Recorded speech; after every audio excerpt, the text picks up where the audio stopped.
My name's Josh Collier. I'm a producer director. You made a documentary when you moved to a city where you didn't really know anybody. How would you say that you built your network? Well, when you're building a network, the thing to do is to speak to as many people as possible, and that means speaking to a lot of people that you know are not necessarily going to be interesting.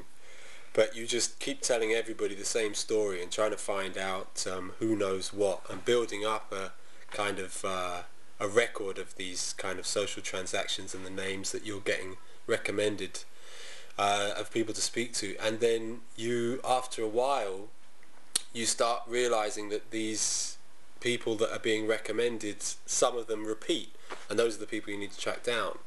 But then you need to get into, there's kind of always a seam of the kind of people you're looking for, whatever that is.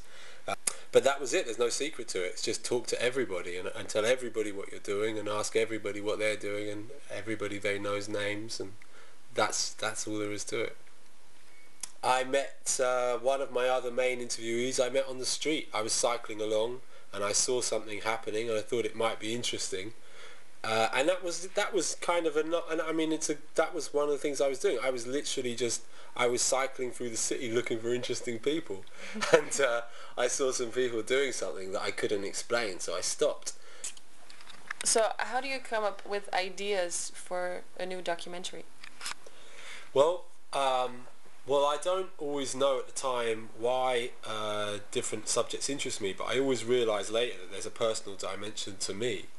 And whatever the kind of setting, it's usually something about the structure of belief, or something about some kind of intellectual internal process, something about the way we think or the way we feel things that I think I can see represented in the physical world. But then when I look at it later, I realise that there's also a personal dimension to me. In earlier conversations, you once said that you think there's a story in everybody.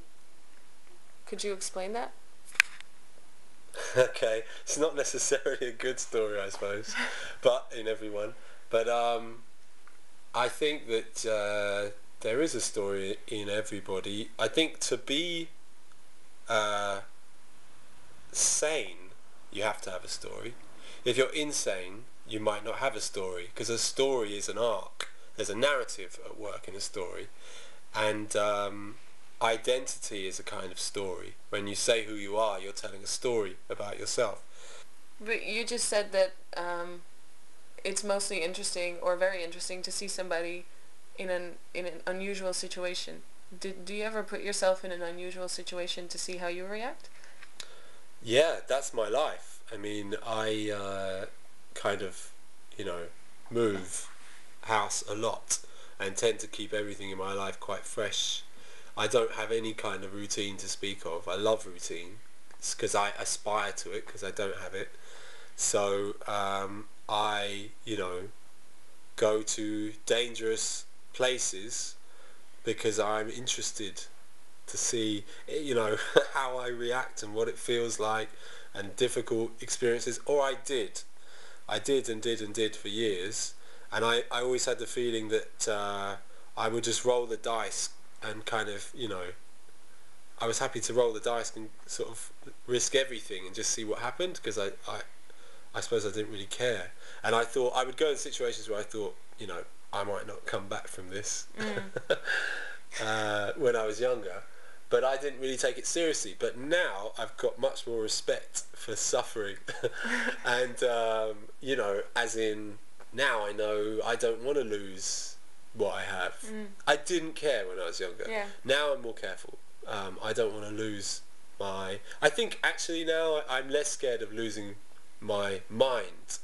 I kind of tried to risk everything when I was younger, and several times I wanted to kind of destroy the structures I had in my mind and see what kind of came up in their place.